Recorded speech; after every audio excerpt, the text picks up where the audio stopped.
हैं उनके साथ एमिटी यूनिवर्सिटी के स्टूडेंट्स और एलुमनाई भी मौजूद हैं। आचल, मैं एक सवाल सिर्फ पूछना चाहूंगा इन तमाम स्टूडेंट्स से कि अगर इतनी अनियमितताएं वहां पर हैं, अगर इतनी शिकायतें हैं, तो आज ये आवाज क्यों उठी? आज से पहले कभी कोई शिकायत क्यों नहीं की गई? किसी फोरम में ये बात क्यों नहीं उठाई गई? अनुराग का ये सवाल है कि इससे पहले किसी फोरम पे अगर इतनी इरेगुलरिटीज थी, क्यों नहीं ये बातें उठी? मैम, ये बातें हमेशा से उठती हुई हैं। कॉलेज एडमिनिस्ट्रेशन को ये पता है, ये बात हायर अथॉरिटीज तक भी बात गई है, बट इनने आज तक कोई एक्शन नहीं लिया। दुख की बात है कि इस इंसिडेंट को होना पड़ा कॉलेज अथॉरिटीज को आने के लिए और हमें बाहर आने के लिए, वरना ये चीजें तो कब से होते हुए आ रही हैं, ये 18 साल से होते हुए आ रही हैं कॉलेज। ये एक बड़ी शॉकिंग बात है अनुराग कि बार बार कॉलेज की तरफ से पल्ला झाड़ के ये नियम का हवाला दिया जा रहा है कि आईपी यूनिवर्सिटी के ये नियम है। क्या ये बात सही है? मैम, आईपी यूनिवर्सिटी के नियम है। आईपी यूनिवर्सिटी, जैसा कि आप अगर देखें, ये आईपी यूनिवर्सिटी की साइट से निकाला गया है, जो एक कंसोलिडेटेड लिस्ट है जो स्टूडेंट्स को उन्होंने अलाउ किया एग्जाम देने के लिए जिनके एडमिट कार्ड इशू हुए हैं।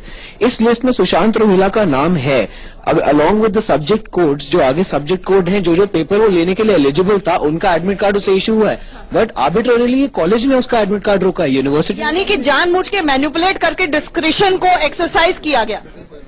मैम, ये हमेशा से होता आ रहा है कि IP university admit card issue करती है और कॉलेज आर्बिट्रली हमेशा बच्चों के एडमिट कार्ड रोक लेता है ताकि वो एग्जाम ना दे पाए। नहीं तो फिर आप लोगों को तो सिखाया जाता है कल्पेबल होमिसाइड और मर्डर के बीच में क्या डिफरेंस है, तो ये अबेटमेंट टू सुसाइड कहाँ हुआ? नॉलेज थी उन लोगों को? टू सुसाइड मैं आपको बताता हूँ, इसके कई इंस्टेंसेस मैं दे सकता हूँ। एक आपको सीधा सा इंस्टेंस ये देता हूँ कि ये मूड कोर्ट सोसाइटी में डीपली इन्वॉल्व था ये बंदा, और ये स्पॉन्सर्स लाता था जो कि फंड करते थे इस मूड कोर्ट इवेंट को।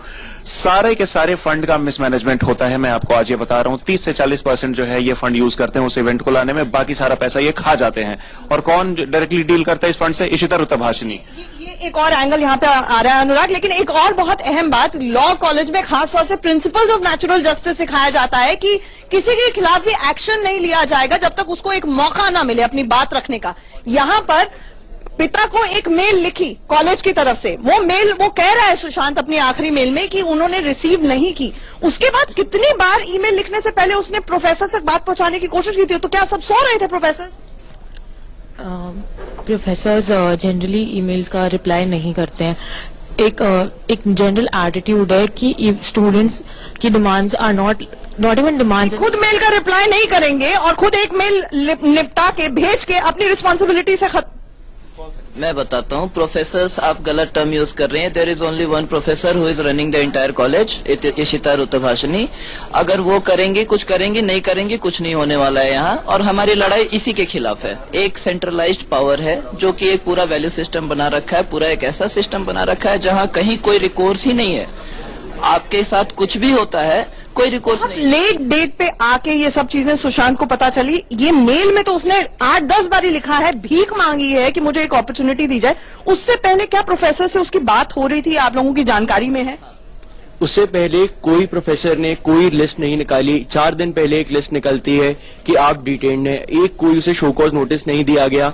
दूसरी बात ये, सारी कॉलेज अथॉरिटी को मालूम था कि उसको इंजरी हुई हुई है, वो कॉलेज के लिए काम कर रहा है, और जो अटेंडेंस कैलकुलेशन है वो खुद अपने तरीके में गलत है, क्योंकि अगर ठीक है ये बहुत दुर्भाग्यपूर्ण है जिस तरीके की रेगुलरिटीज की तरफ ये स्टूडेंट्स इशारा कर रहे हैं। मैं अदिति जैन आपसे जरूर जानना चाहूंगा कि किसी भी यूनिवर्सिटी, कॉलेज या स्कूल के खिलाफ अगर कुछ इरेगुलरिटीज होती हैं, उनके खिलाफ आवाज उठाई जाती है और फिर भी उनकी सुनवाई नहीं होती है, तो क्या ऐसे इंसिडेंट का इंतजार किया जाए? क्या यही तरीका बचा है कि किसी भी यूनिवर्सिटी की अनियमितता को दूर करने के लिए उसी यूनिवर्सिटी के स्टूडेंट्स को सड़कों पर आना पड़े? देखिए, सबसे पहले तो मैं हाथ जोड़ के विनती करती हूँ हर बच्चे से, हर स्टूडेंट से, क्योंकि ये सिर्फ इसी उम्र में होता है। आपने देखा कि मामा कह रहे थे कि 100 की तादाद में बच्चे बाहर खड़े थे उसकी डेथ पर उनके घर में। तो ये जो इतना स्ट्रांग इमोशन है, ये युवा जो अवस्था है, इसी में दिखाई देता है।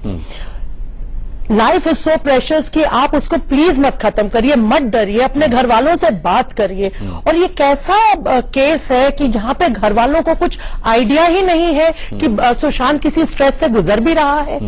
आई मीन वो कौन से साल का स्टूडेंट था कि वो घर में कोई बात ही नहीं कर रहा था स्ट्रेस की, बेचारा। तो ये बच्चों को मैं रिक्वेस्ट करना चाहती हूँ कि अपने घर वालों से प्लीज डिस्कस करिए। और लाइफ एंड नहीं की जाती। अब एडिसन थे, किसी स्कूल गए थे क्या, कितना बड़ा आविष्कार किया उन्होंने।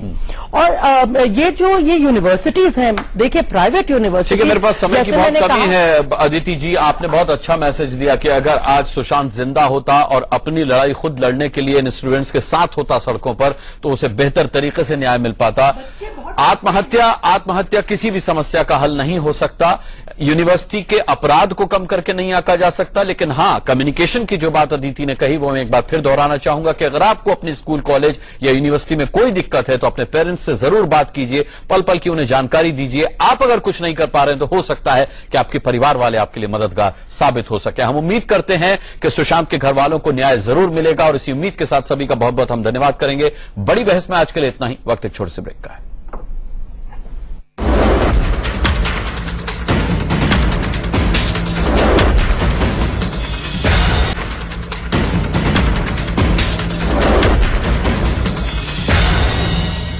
ब्रेक के बाद बड़ी बहस में एक बार फिर आपका स्वागत है। सीधे न्यूज रूम का रुख करेंगे। आंचल आनंद हमारे साथ हैं, उनके साथ एमआईटी यूनिवर्सिटी के स्टूडेंट्स और एलुमनाई भी मौजूद हैं।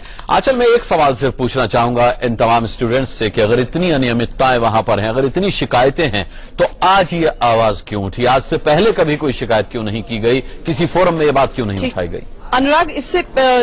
अनुराग का ये सवाल है कि इससे पहले किसी फोरम पे अगर इतनी इरेगुलरिटीज थी, क्यों नहीं ये बातें उठी? मैम, ये बातें हमेशा से उठती हुई हैं, कॉलेज एडमिनिस्ट्रेशन को ये पता है।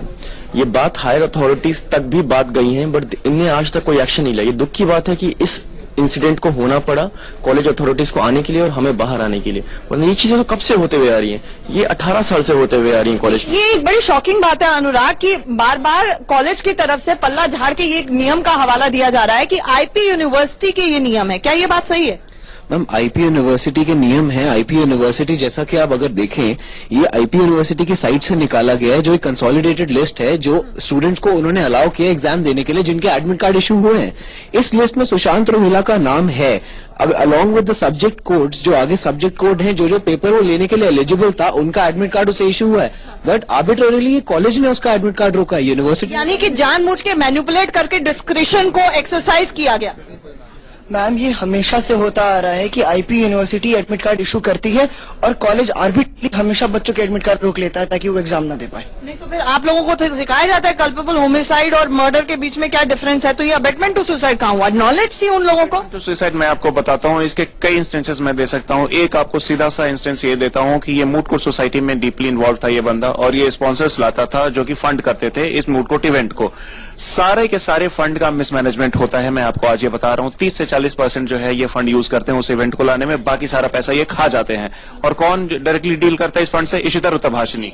ये एक और एंगल यहाँ पे आ रहा है अनुराग, लेकिन एक और बहुत अहम बात, लॉ कॉलेज में खास तौर से प्रिंसिपल्स ऑफ नेचुरल जस्टिस सिखाया जाता है कि किसी के खिलाफ भी एक्शन नहीं लिया जाएगा जब तक उसको एक मौका ना मिले अपनी बात रखने का।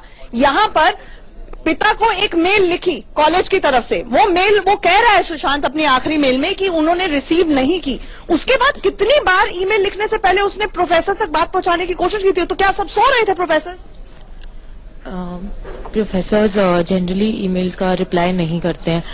एक जनरल एटीट्यूड है कि स्टूडेंट्स की demands are not even demands. खुद मेल का रिप्लाई नहीं करेंगे और खुद एक मेल निपटा के भेज के अपनी रिस्पॉन्सिबिलिटी से मैं बताता हूँ, प्रोफेसर्स आप गलत टर्म यूज कर रहे हैं। There is only one professor who is running the entire college, Ishita रुतभाषिनी।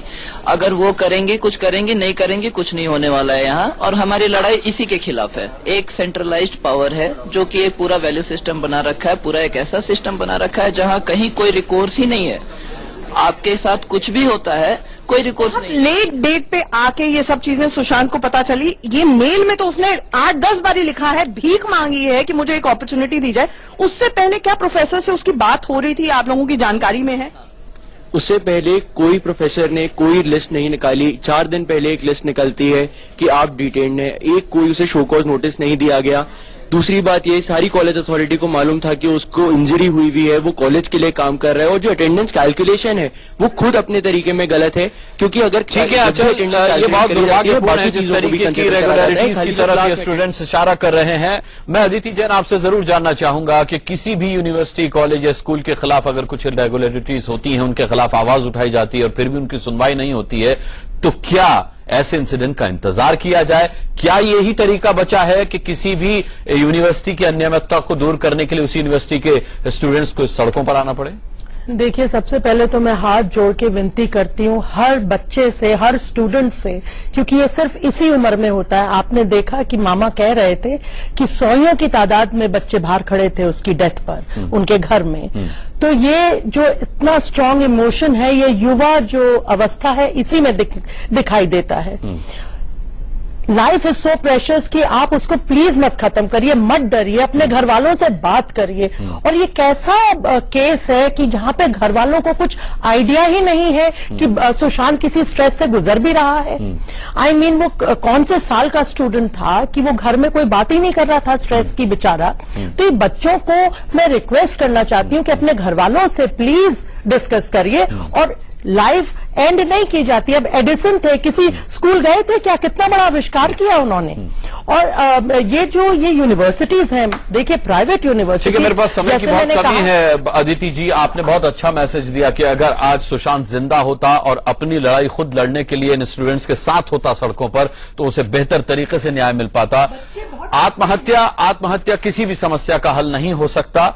University के अपराध को कम करके नहीं आंका जा सकता, लेकिन हां, कम्युनिकेशन की जो बात अदिति ने कही वो मैं एक बार फिर दोहराना चाहूंगा कि अगर आपको अपने स्कूल, कॉलेज या यूनिवर्सिटी में कोई दिक्कत है तो अपने पेरेंट्स से जरूर बात कीजिए, पल पल की उन्हें जानकारी दीजिए। आप अगर कुछ नहीं कर पा रहे हैं तो हो सकता है कि आपके परिवार वाले आपके लिए मददगार साबित हो सके। हम उम्मीद करते हैं कि सुशांत के घर वालों को न्याय जरूर मिलेगा और इसी उम्मीद के साथ सभी का बहुत बहुत हम धन्यवाद करेंगे। बड़ी बहस में आज के लिए इतना ही।